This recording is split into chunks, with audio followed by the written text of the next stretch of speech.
Peppa Pig is undoubtedly one of the most well-known and influential children's cartoons in the world of animation. Hooray!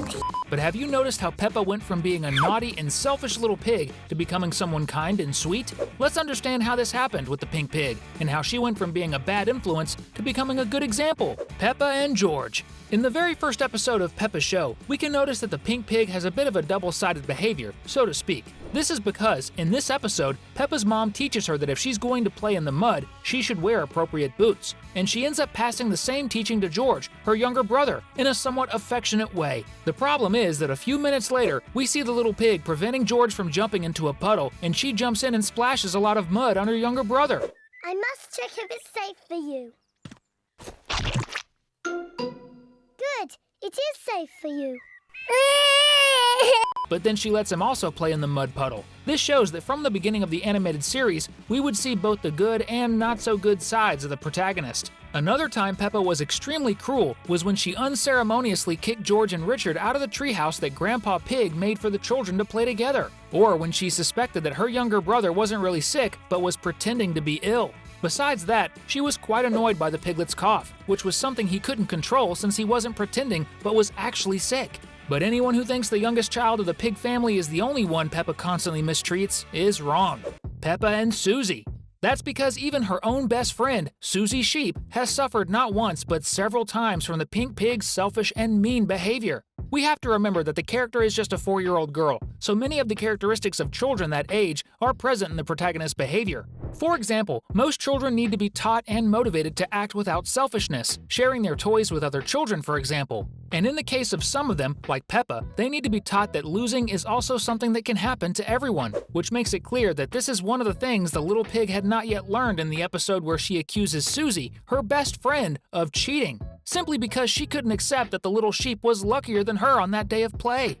After that, the two friends spend the entire episode exchanging barbs, and we see that Peppa stands firm in accusing Susie of cheating even though the little sheep hadn't done that. In another episode, we see that Peppa simply starts mocking her best friend, imitating her in front of their classmates. In this particular episode, we can't say that only Peppa was wrong because it was Susie who started the teasing. But the fact is that the little pig didn't have any limits, even when it came to offending her own friend, which shows that something was definitely wrong with the character at that moment. Remembering that most of these things happened between the first and fourth season of the series. That's because when Susie tells Peppa that she will be moving away to accompany her mother to her new job, the little pig feels very sad and makes some presents for her friend as a sign of affection for the little sheep, showing that the character isn't entirely bad, but that she actually has moments of meanness, so to speak.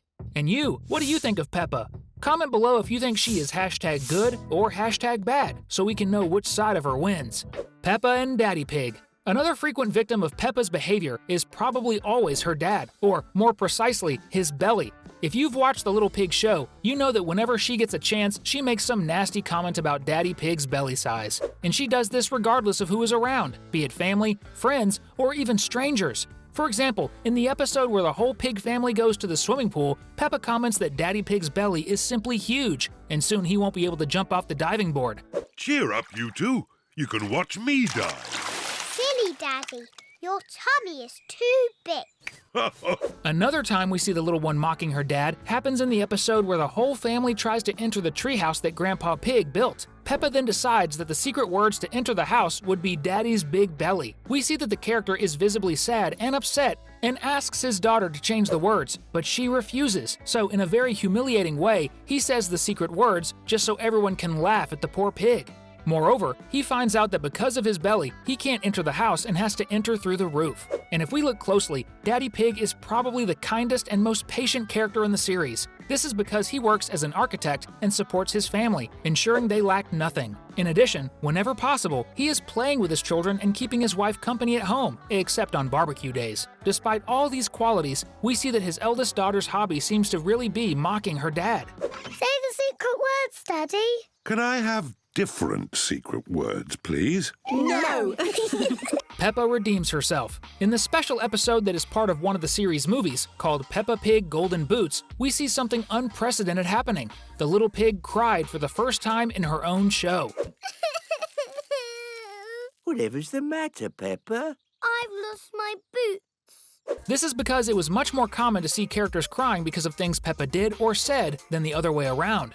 During the episode, we see that Mrs. Duck ends up wearing the little pig's golden boots and walking away, making the show's protagonists think they were lost, and thus she wouldn't be able to compete in the Muddy Puddle contest. In this special, several people come together to help the protagonist recover those golden boots, and after chases on land, sea, and air, they even use a rocket to fly through space to get the boots back. The fact is that although it's impossible to go to the moon like Peppa and the other characters did, we can say that the lesson the little pig learned during this whole event involving Mrs. Duck is that she is much more loved and cherished than she imagined.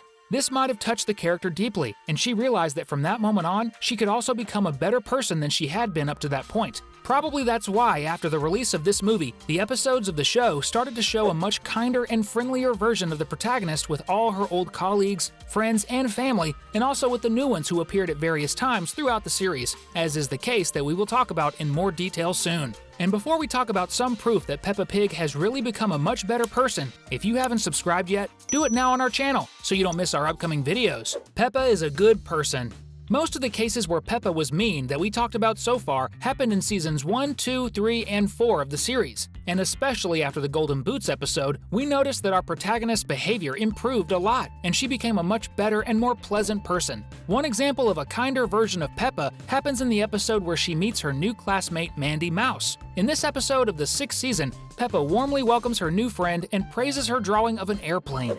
Moreover, since Mandy uses a wheelchair and has some difficulty moving around, when recess is over and Mandy needs to climb the hill to return to the classroom, all the other children leave. But Peppa is the only one who notices that Mandy will have trouble climbing it on her own. So Peppa offers to help her new friend, and although Mandy doesn't accept the help immediately, Peppa stays by her side to see if she really can manage. After Mandy allows Peppa to help her, the two of them go up to the classroom together. A few episodes earlier, when Gerald Giraffe is introduced to the class, his height becomes a topic of debate among the students. However, during the game, because of his height, it's easy to find the little giraffe boy, which makes him very sad and downhearted. Peppa then helps Gerald understand how his height could also be positive for some other games, and he helps retrieve the ball that got stuck in the tree. In another episode, we see Peppa not tormenting her younger brother, but taking care of him, as in the episode where George needs to buy some new clothes because his old ones are full of holes. And in the children's clothing store, she starts playing with her little brother, tickling him, and they both have a lot of fun.